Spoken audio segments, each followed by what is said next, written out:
A Syrian court has sentenced former President Bashar al-Assad to death.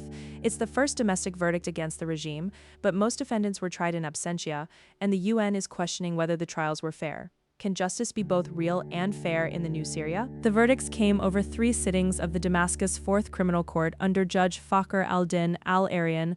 On August 11th, Bashar al-Assad, his brother Maher, and their cousin Atef Najib were among 9 sentenced to death.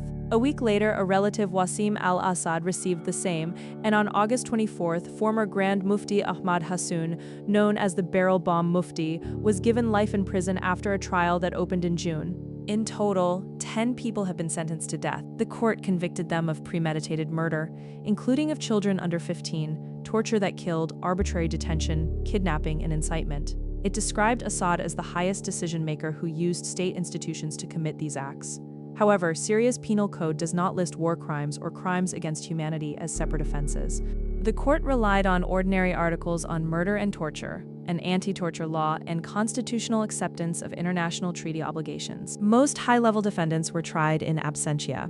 Bashar and Maher are in Moscow without formal notification or effective representation. Atef Najib appeared in person, standing in a cage.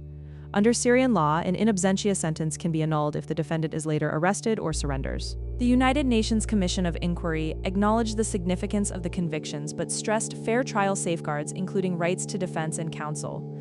It reiterated its principled opposition to the death penalty and urged a moratorium with a view to abolition. Amnesty International and Human Rights Watch also called for a moratorium.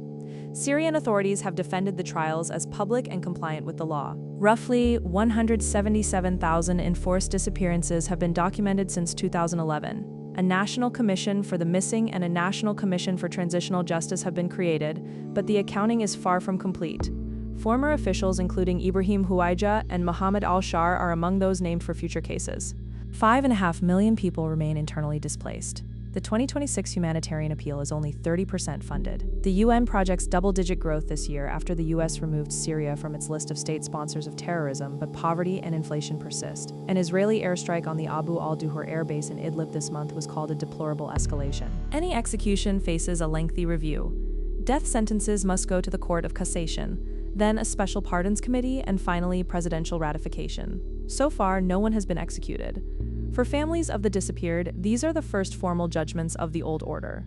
But the UN and rights groups see a test, whether justice can be both real and fair, and the most senior defendants remain beyond the reach of Syrian courts in Moscow. Like and follow for more stories that matter.